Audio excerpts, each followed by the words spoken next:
आज की इस वीडियो में हम बात करेंगे कोलोनोस्कोपी या कैमरे के ज़रिए बड़ी आंत के मुआयने के बारे में, जिसका मकसद बड़ी आंत की बीमारियों की तशख़ीस करना है। हम जानेंगे कि वो क्या वजूहात हैं कि जिनके बायस ये कोलोनोस्कोपी करवाई जाती है और किन बड़ी आंत की बीमारियों के बारे में हम इस टेस्ट के ज़रिए जान सकते हैं। इसके बाद हम बात करेंगे कि ये टेस्ट किस तरह से किया जाता है और इस टेस्ट के लिए कैसे मरीज को प्रिपेयर या तैयार किया जाता है।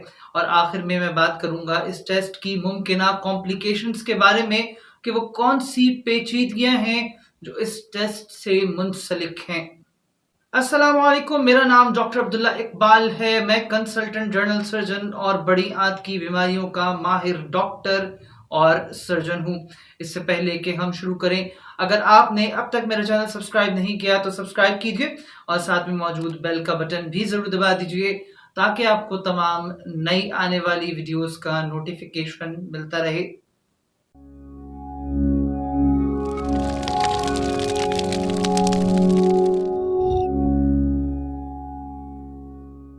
कोलोनोस्कोपी वो प्रोसीजर है कि जिसमें हम एक कैमरे के जरिए बड़ी आंत का मुआयना करते हैं। ये कैमरा एक बड़ी फ्लेक्सिबल ट्यूब के ऊपर लगा हुआ होता है कि जिसका साइज तकरीबन 4 से 5 फीट तक का होता है। बड़ी आंत 5 हिस्सों में मुश्तमिल होती है।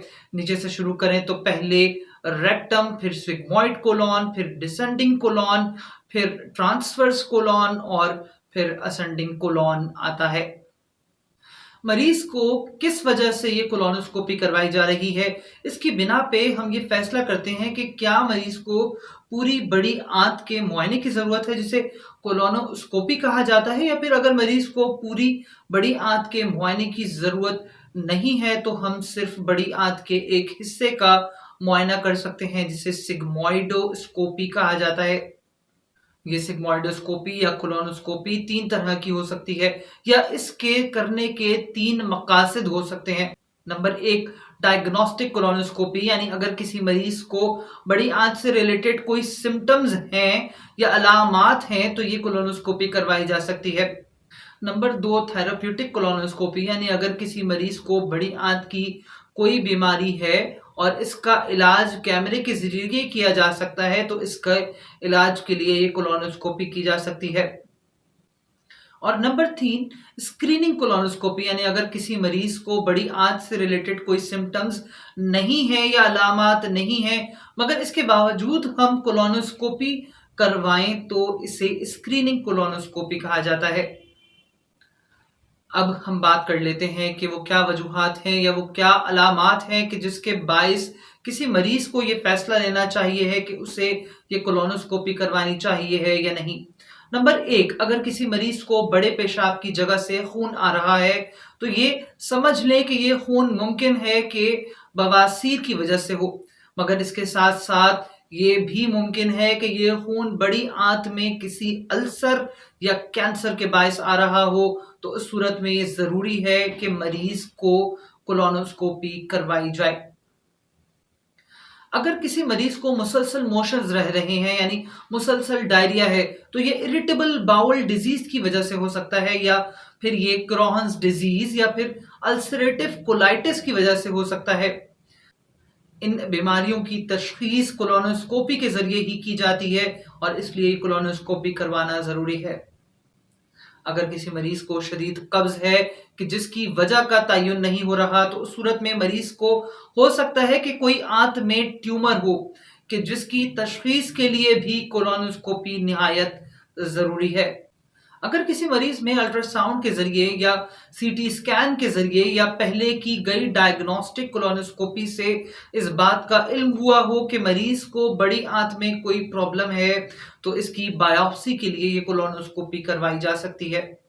अगर मरीज को बड़ी आंत का कोई पॉलिप है या कोई छोटा सा ट्यूमर है या कोई ऐसा मसला है कि जैसे मरीज की बड़ी आंत बंद हुए और उसमें स्टंट लगा के इसे खोलना, या किसी मरीज में मुसलसल ब्लीडिंग हो रही है जो अद्वियात से नहीं रुक रही है और उसके लिए कोलोनोस्कोपी की जरूरत है, तो उस सूरत में इसका इलाज कोलोनोस्कोपी के जरिए किया जाता है। इसके अलावा वो मरीज के जिनकी फैमिली में 2 या 2 से ज़ायद फैमिली मेंबर्स में बड़ी आंत का कैंसर है, तो उस सूरत में फैमिली के बाकी तमाम लोगों में भी कोलोनोस्कोपी तजवीज़ की जाती है कि जो अमूमन 20 साल की उम्र में शुरू कर दी जाती है और हर साल ये या हर 2 साल में 1 दफ़ा ज़रूर करवाई जाती है। कोलोनोस्कोपी एक ऐसा प्रोसीजर है कि जिसमें मरीज को प्रॉपरली इस टेस्ट के लिए प्रिपेयर किया जाता है ताकि दौरान टेस्ट जब हम कैमरे की मदद से बड़ी आंत का मुआयना करें तो बड़ी आंत मुकम्मल तौर पे फुजले से साफ हो। और इस मकसद के लिए हम मरीजों को अद्वियात देते हैं और पीने के लिए ऐसा लिक्विड देते हैं कि जो मरीज को मोशंस करवाता है और फुजला मुकम्मल तौर पे छोटी आंत और बड़ी आंत से निकल जाता है। इसके साथ साथ मरीज का खाना टेस्ट से 24 घंटे पहले मुकम्मल तौर पे बंद कर दिया जाता है और सिर्फ मरीज को पानी पर रखा जाता है। इवन ये कि जूस भी अलाउ नहीं किए जाते। इस प्रोसीजर की मजीद बात करें तो मरीज को कोलोनोस्कोपी के दौरान चंद अद्वियात दी जाती हैं कि जिससे मरीज नींद बेहोशी की हालत में चला जाता है या ये समझ लें कि सो जाता है, जिसके बाद मरीज की बड़ी आंत का मुआयना किया जाता है। इस प्रोसीजर में तकरीबन 30 से 40 मिनट तक का वक्त लग सकता है। कोलोनोस्कोपी एक बेज़रर प्रोसीजर है कि जिसमें कोई कॉम्प्लिकेशंस नहीं होती। अलबत्ता वो मरीज के जिनमें कोई ट्यूमर है या कैंसर है या कोई पॉलिप है कि जिसे निकालना है, तो ऐसे मरीजों में कोलोनोस्कोपी की वजह से मुमकिना बड़ी आंत की परफोरेशन हो सकती है, जिसे फिर सर्जरी से एड्रेस किया जाता है, यानी कि ठीक किया जाता है। मुझे उम्मीद है कि आपको आज की वीडियो ज़रूर पसंद आई होगी।